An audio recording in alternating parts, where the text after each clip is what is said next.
મને જણાવતા આનંદ થાય છે, ગયા વર્ષ કરતાં 72,450 મેટ્રિક ટન ડીએપી વધારે સપ્લાય કરવામાં આવ્યું છે। આપ સૌ જાણો છો કે ડીએપી એ પ્રાથમિક જ્યારે બીજ રોપીએ છીએ ત્યારે એ પ્રાથમિક ખાતરની જરૂરિયાત છે। એ પછી યુરિયા, એ પછી અલગ અલગ પ્રકારના જે ખાતરો છે એનો ઉપયોગ એ ખેડૂતો કરતા હોય છે।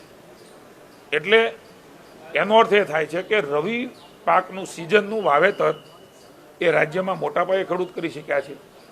એક ચર્ચા એવી હતી કે શું કરશે, એના બદલે આનંદ છે કે ખેડૂતને બેઠો કરવા માટે રાજ્યની સરકારે એમની બાજુમાં રહી અને એમના કારણે બહુ મોટી ફળશ્રુતિ મળી છે। એટલું જ નહીં, આગામી 15 દિવસનું મારા વિભાગે પ્લાનિંગ કર્યું છે મુખ્યમંત્રીશ્રીની સૂચનાથી।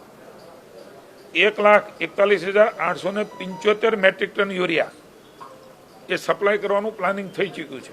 એટલે કુલ મળીને લગભગ 2.25 લાખ મેટ્રિક ટન વધારે યુરિયા એ ગુજરાતમાં આ વખતે ગયા વર્ષની સરખામણીમાં આપણે આપ્યું છે, આપી રહ્યા છીએ।